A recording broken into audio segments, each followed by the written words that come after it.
Bulletin में सबसे पहले आपको बताएं, वजीर आजम इमरान खान ने चेयरमैन नैब की तैनाती से मुतालिक ऑर्डिनेंस की मंजूरी दे दी है। नया ऑर्डिनेंस कल जारी हो जाएगा। ऑर्डिनेंस के मुताबिक नए चेयरमैन की तैनाती तक चेयरमैन नैब जस्टिस रिटायर्ड जावेद इकबाल ओहदे पर मौजूद रहेंगे। चेयरमैन नैब की तैनाती के लिए वज़ीर आज़म और अपोजिशन लीडर में मुशावरत होगी। इत्तफाक राय ना हुआ तो मामला पार्लिमानी कमेटी में जाएगा। डेडलॉक होने की सूरत में मौजूदा चेयरमैन अपना काम जारी रखेंगे। नैब ऑर्डिनेंस के जरिए चेयरमैन को तौसी न देने की शिक भी हटा दी गई है। नैब ऑर्डिनेंस में नैब अदालतों को 90 दिन से पहले मुल्जिम को जमानत देने का इख्तियार मिल गया और इसके साथ साथ अब नैब अदालतों में एडिशनल सेशन जज और साबिक जज साहिबान भी तैनात किए जा सकेंगे।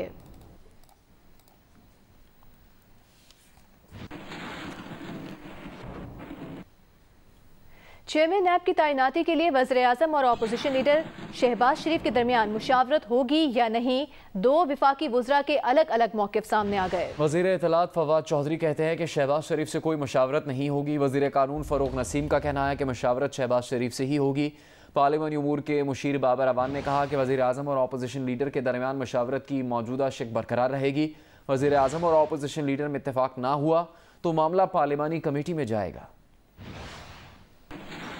उसे प्रोपेगेंडा हो रहा था कि शायद कोई मुशावरत वाली बात इसमें से निकाली जा रही है ऑपोजिशन लीडर के साथ, वो इसमें शामिल है।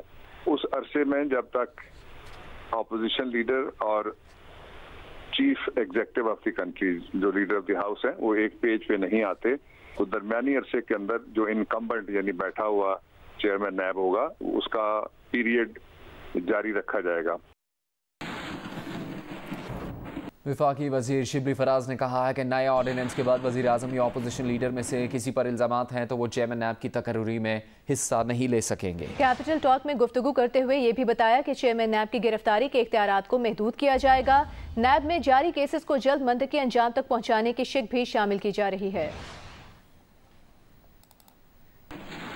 इसलिए लाया जा रहा है ये ऑर्डिनेंस जिसमें कि एक तरीक़ाकार वज़ा किया जा रहा है, जिसमें कि अगर लीडर ऑफ द हाउस और लीडर ऑफ द अपोजिशन अगर वो इस किस्म की सिचुएशन में हो जिसमें उनकी पोजीशन कंप्रोमाइज्ड हो in the sense that they are a direct beneficiary और affectee of that particular appointment, तो उसमें उनको नहीं होना चाहिए। तो वो तरीक़ाकार ये कल के ऑर्डिनेंस में होगा। जो इख्तियार है गिरफ्तार करने का उस पे वो होगा जो नैब चेयरमैन का, उसको महदूद किया जाएगा। यस, ठीक है। और मुकदमात की जल्दी को भी बिल्कुल जी बिल्कुल। तो ये मुख्तलिफ किस्म की चीज़ें हैं जो कि कल इंशाल्लाह आपको पता चल जाएंगी।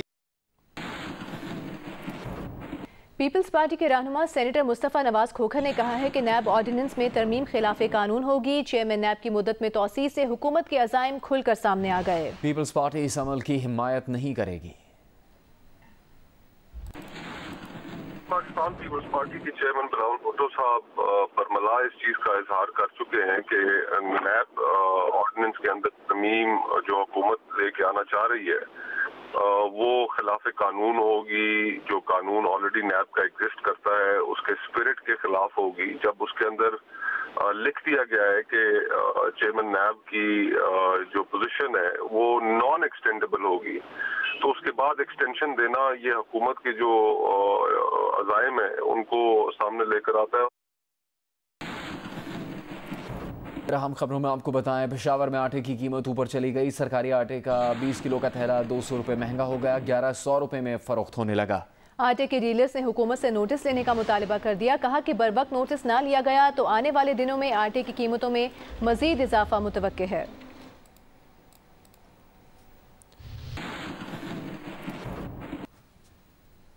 बलूचिस्तान में सियासी बहरान शिद्दत इख्तियार कर गया। वज़ीर आला जाम कमाल खान की अपनी ही जमात बलूचिस्तान अवामी पार्टी के 10 अरकान असम्बली और इत्तेहादी जमातों PTI और BNP अवामी के 2 अरकान खुलकर वज़ीर आला की मुखालिफत में सामने आ गए। नाराज अरकान असम्बली ने वज़ीर आला जाम कमाल खान को मुस्ताफ़ी होने के लिए बुध की शाम 5 बजे की डेडलाइन दे दी है। कोटा से नदीम कौसर की रिपोर्ट। में हुक्मरान जमात बलूचिस्तान अवामी पार्टी में इख्तलाफात एक बार फिर खुलकर सामने आ गए। BEP की 24 में से 16 अरकान असम्बली ने वज़ीर आला जाम कमाल को ओहदे से मुस्तफ़ी होने का मशवरा दे डाला। अपनी ही जमात की वज़ीर आला के खिलाफ अदम एतमाद का इजहार करते हुए कोयटा में एक प्रेस कॉन्फ्रेंस में नाराज अरकान असम्बली का कहना था कि हमने सूबे की रिवायत और जाम कमाल की कबायली हैसियत का एहतराम करते हुए उनके मुस्तफ़ी होने का एक अच्छा रास्ता फराहम किया था, लेकिन शायद वो इनकी समझ में नहीं आ रहा। आपके तवसुत से वज़ीर आला साहब से एक बार फिर गोशगुजार कराएंगे मामलात को मज़ीद बिगाड़ने के वो अपने ओहदे से मुस्तफ़ी हो जाएं और हम बलूचिस्तान अवामी पार्टी फिर दोबारा बैठकर अपना नया कायदे ऐवान मुंतखब कर लें। ये टोटल 13-14 पे है, 13-14 पे है पूरे 65 के ऐवान में। तो अखलाकन कबायली निज़ाम में रहते हुए इस सूबे के वसी तर मुफाद में अब उनको इस सीट के साथ चिमटा नहीं। Army chief general Qamar Javed Bajwa का कहना है कि भारतीय फौज का बेबुनियाद प्रोपेगेंडा उनकी मायूसी का मजहर है। भारतीय प्रोपेगेंडे का मकसद भारत के अंदरूनी तनाज़ात और इंसानी हकूक़ की संगीन खिलाफ वर्जियों से तवज्जो हटाना है। Army chief general Qamar Javed Bajwa की ज़ेर सदारत कोर कमांडर्स कॉन्फ्रेंस में भारतीय फौज के मकरूह प्रोपेगेंडे का नोटिस लिया गया। कॉन्फ्रेंस के शुरका को पाकिस्तान को गैर मुस्तहकम करने के दुश्मन कुव्वतों के मकरूह अज़ाइम से आगाह किया गया। शुरका का पाकिस्तान के इलाकाई सलामती के लिए तमाम ज़रूरी इक़दाम करने के अज़्म का इजहार किया गया। अफगानिस्तान में उभरती इंसानी और सिक्योरिटी सूरत हाल पर इजहार तशवीश। कोर कमांडर्स कॉन्फ्रेंस के शुरका का कहना था कि खित्ते के अमन और इस्तेहकाम के लिए बैनुल अक़वामी बरादरी का ताउन और राबता ज़रूरी है।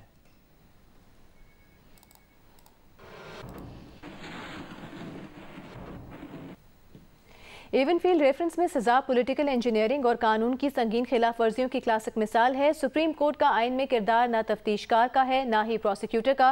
सुप्रीम कोर्ट ने इस केस में तफ्तीश को सुपरवाइज किया। मरियम नवाज ने इन दलाइल के साथ एवनफील्ड रेफरेंस का फैसला कलअदम करार देने की दरख्वास्त इस्लामाबाद हाई कोर्ट में दायर कर दी है।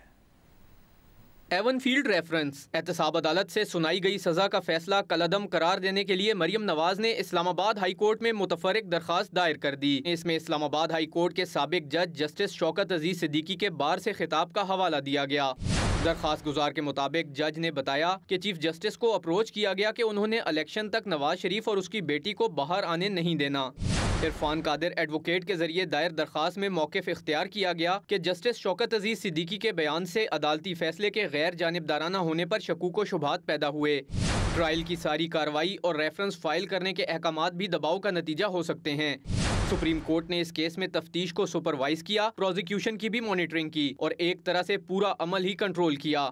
पाकिस्तान की तारीख में पहले कभी ऐसा किसी केस में नहीं किया गया। सुप्रीम कोर्ट का आइन में किरदार न तफ्तीशकार का है न ही प्रोसिक्यूटर का। शरीफ फैमिली के खिलाफ मुकदमात पर असरअंदाज होने का सबूत अरशद मलिक की वीडियो भी है। अदालत से इस्तिदा है कि कानून की इन संगीन खिलाफ वर्जियों का नोटिस ले, तमाम इल्जामात से बरी और सजा कलअदम करार दी जाए। मरियम नवाज की दरखास्त पर रजिस्ट्रार ऑफिस के एतराज़ात के साथ 6 अक्टूबर को समाअत होगी। अवैस यूसुफजई, जियो न्यूज़, इस्लामाबाद। इस्लामाबाद में पाकिस्तान मेडिकल कमीशन पर यंग डॉक्टर्स ने धावा बोल दिया। इमारत पर पथराव किया, पुलिस ने शेलिंग और लाठीचार्ज से जवाब दिया। मुतादिद डॉक्टर जख्मी हो गए। नेशनल लाइसेंसिंग एग्जाम नामंजूर के नारे लगाए, धरने पर बैठ गए, ताहम बाद में धरना खत्म कर दिया। पाकिस्तान के मुख्तलिफ शहरों से इस्लामाबाद आने वाले यंग डॉक्टर्स पीएमसी के बाहर जमा हुए। कौमी लाइसेंसिंग इम्तिहान के खात्मे के लिए कई घंटे सरापा एहतजाज रहे। कुछ ये कंपनसेशन दे हमें, एससीपीएस को ख़त्म करें या एससीपीएस लेके एनएलई को ख़त्म करें, तो ये ज़्यादती हो रही है। हमने शुरू से लॉजिकल रीजनिंग के साथ पढ़ना सीखा है, हर चीज़ की रीजनिंग सीखी है, तो इसकी कोई रीज़न नहीं है, कोई लॉजिक नहीं बनता एनएलई का। हमें ये प्रॉमिस किया गया था प्रेसिडेंट की तरफ से पीएमसी के कि हम ऑन टेबल बात करेंगे, वी विल डिस्कस इट, और जो भी सोल्यूशन होगा वो यूनानिमस मतलब किसी डेमोक्रेटिक तरीके से ऊपर आएगा, जबकि ऐसा नहीं हो रहा। पाकिस्तान मेडिकल कमीशन के हुकाम ने एक ना सुनी तो यंग डॉक्टर्स ने दरवाजे फलांग कर इमारत में दाखिल होने की कोशिश की। पुलिस ने रोकने की कोशिश की तो एसपी सदर समेत पुलिस एहलकारों को थप्पड़ और लाठियां मारी। फिर पुलिस ने आओ देखा ना ताओ यंग डॉक्टर्स पर लाठीचार्ज शुरू कर दिया। आंसू गैस की शेलिंग भी की। डॉक्टर मुंतशिर होकर पथराव करते रहे, कई डॉक्टर और पुलिस एहलकार जख्मी हो गए। हुकूमत पाकिस्तान ने पाकिस्तान ओलंपिक एसोसिएशन समेत मुल्क की तमाम बड़ी स्पोर्ट्स फेडरेशंस के माली मामलात के ऑडिट करवाने का फैसला कर लिया है। बाखबर सराय के मुताबिक हुकूमत पाकिस्तान ने स्पोर्ट्स गवर्नेंस के मामलात में शफाफियत लाने के लिए मुल्क की तमाम बड़ी स्पोर्ट्स फेडरेशंस के गुज़िश्ता 2 साल के माली मामलात ऑडिट करने का फैसला किया है, जो ऑडिटर जनरल ऑफ पाकिस्तान करेंगे। इस सिलसिले में वजारत बैनुल सूबाई राब्ता की जानिब से पाकिस्तान ओलंपिक एसोसिएशन के सेक्रेटरी खालिद महमूद को एक खत तहरीर किया गया है, जिसमें उनसे POA के गुज़िश्ता 3 साल के माली मामलात की ऑडिट रिपोर्ट, बजट तखमीने और दीगर दस्तावेजात तलब की गई हैं। दीगर दस्तावेजात में POA की सोसाइटीज रजिस्ट्रेशन एक्ट के तहत कानूनी हैसियत, गैर मुल्की फंडिंग के हसूल के लिए हुकूमती इजाजत और इस ज़मन में इकनॉमिक डिवीजन से किया जाने वाला MOU भी शामिल है।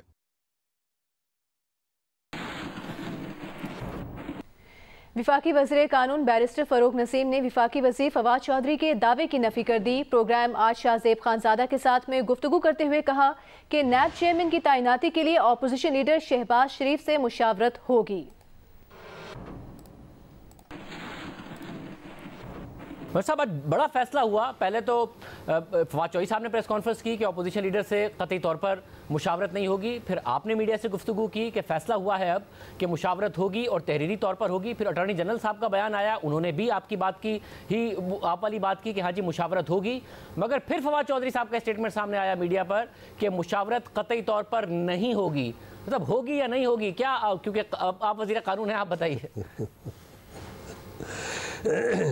मेरे हिसाब से तो होगी और उसमें कुछ जो पोजीशन है वो ऐसी है कि जब तक नए चेयरमैन साहब कोई अपॉइंट नहीं होते तो जो एग्जिस्टिंग चेयरमैन है वो कंटिन्यू करेंगे ताकि कोई लकूना नहीं रहे, काम जो है उसका हर्ज नहीं हो और उनके पास वो तमाम पावर्स होंगी जो कि चेयरमैन के पास होती हैं।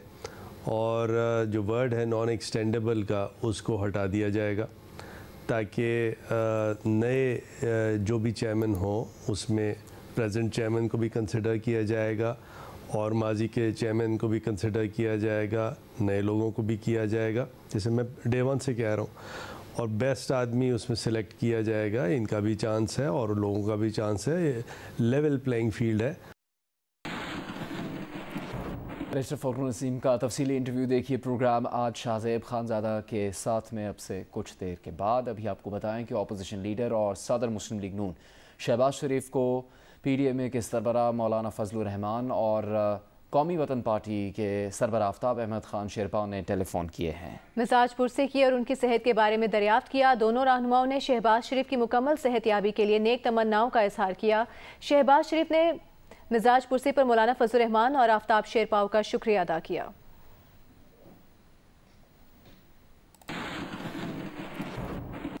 पेंडोरा पेपर्स के इंकशाफात पर विफाकी वज़ीर आबी वसाइल मोनिस इलाही का कहना है कि उनकी कोई ऑफशोर कंपनी नहीं है और ना ही ऐसा कोई असासा है जिसे डिक्लेयर न किया हो। इस हवाले से वो तमाम कयास आराइयों और इल्जामात को मुस्तरद करते हैं।